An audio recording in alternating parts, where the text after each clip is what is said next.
Now, with users from all demographics and age groups, TikTok has emerged as a global social media phenomenon. More people continue to use the app despite concerns in the United States about the safety of the app and its users. Users of social media and TikTok users in particular should be aware of how to safeguard their privacy settings and personal information, as well as to be careful about the content they share.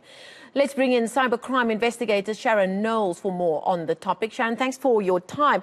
The settings and privacy around TikTok specifically very much in international headlines of late, with it almost becoming an issue around geopolitics, with the United States asking some very serious questions just about the inner workings of an app like TikTok. But for somebody like you in this business, this is nothing new, is it?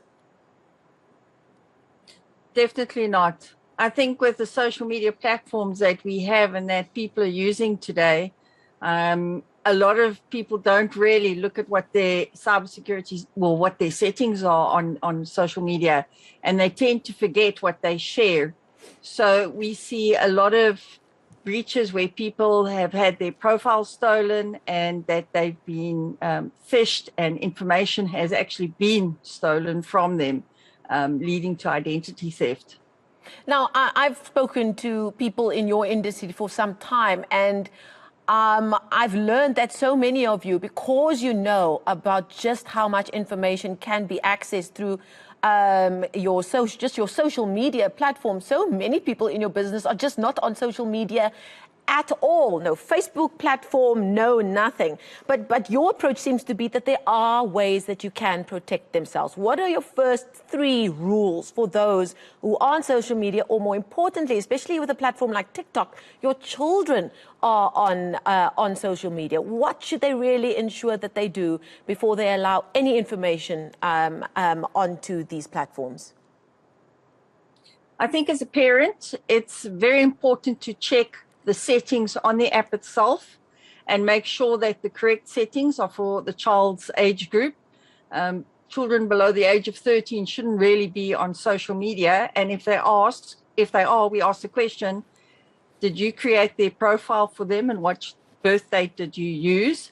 Oh. And then to ensure that passwords are, I know everybody gets frustrated with a very long password, but use 13 characters or more, and you can use a phrase without using anything personal like the dog's name or the children's name. Use a strong password. That is very, very important. And then talk to your children, talk to your teenagers about the content that they share. Because an app like TikTok, especially TikTok, they can learn from other children in their age groups, but they can also be bullied, and that has an impact on their mental health as well. It's just a simple question. Why is it important to know what age or birth date you've used to create a profile? Because sometimes parents don't think about creating a profile for their child, and they'll use a birth date, that puts a child into a different age group. And the content that's shown to that particular age group, you never know what you can see. And even though TikTok does have moderation, there is stuff that comes through, and you really don't want your children seeing immoral content. Now, based on the information that you've had, I'm sure you keep an eye on the numbers.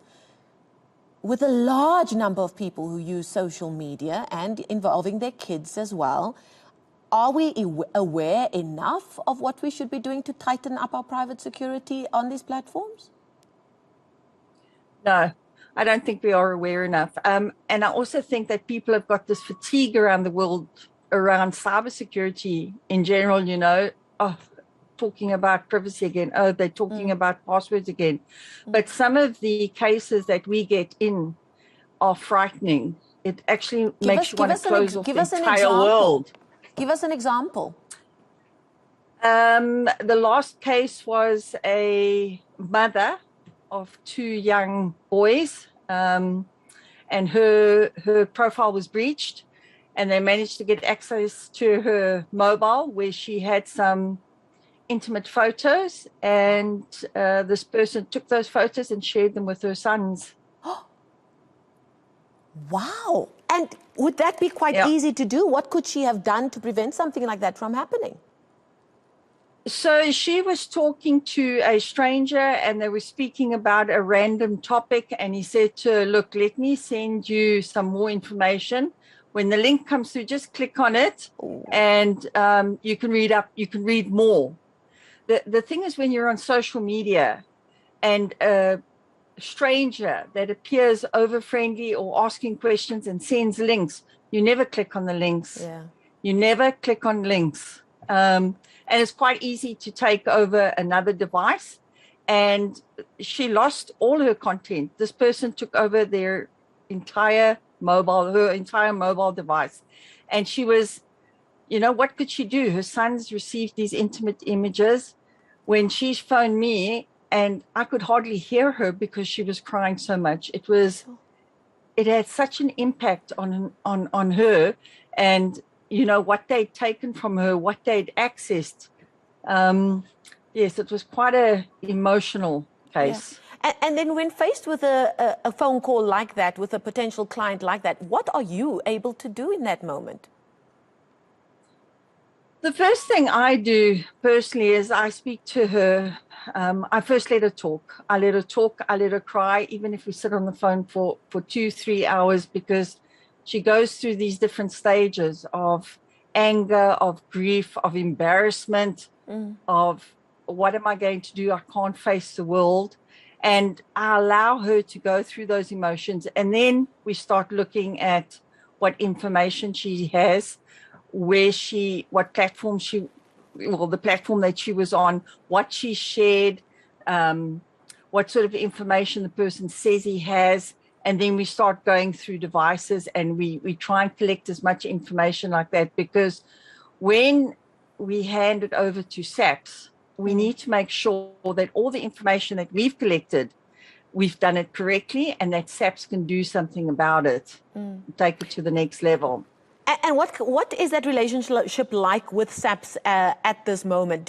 Have they, in your opinion, put enough resources behind this latest need in law enforcement? Have you seen quite a bit of justice prevailing with incidents or cases like those that you've just mentioned? Unfortunately not. I think that SAPS, we need to escalate the level of training that SAPS officers are receiving to bring them into a digital world, to make sure that they are equipped and have the tools to handle cases like these.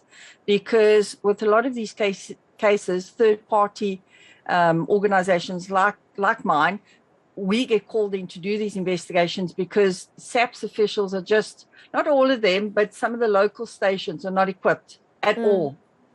Yeah.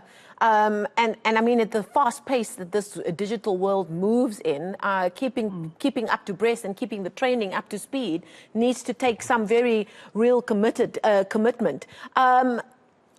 Just before I let you go, Sharon, would you be able just to give us some advice? We might have family sitting watching right now. Like me, I'm thinking, well, that's it. I'm putting all my social media platforms on private, or I'm just disconnecting all of it because anything really can happen. Is the problem that so much of our lives now is on our mobile phone, whether it's our private or intimate information, our financial details, everything is on our phone. Is that part of the bigger problem here as well? I think, welcome to the digital world. I mean, everything you do, you read online, you shop online, you do everything online. I think the first thing that I would say to you, check your passwords.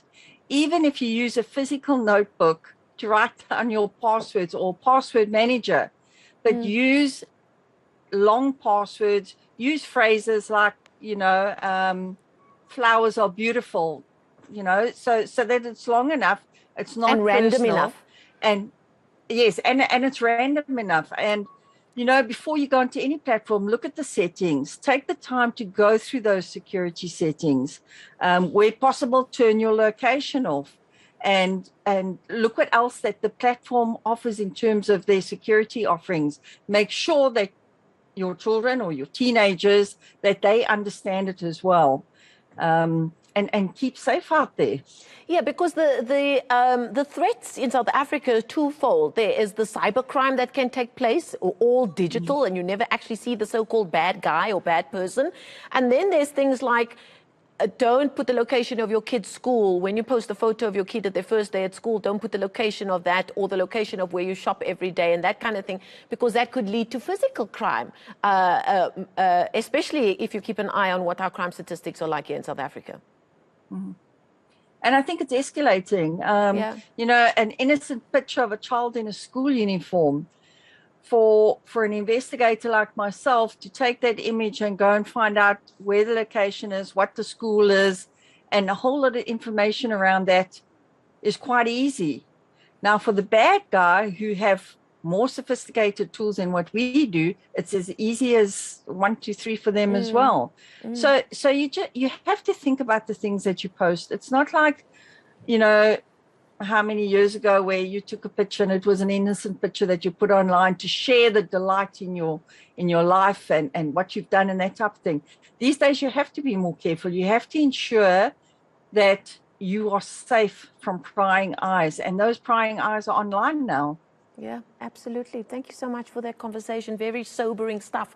Cybercrime investigator Sharon Knowles joining us virtually there from Cape Town.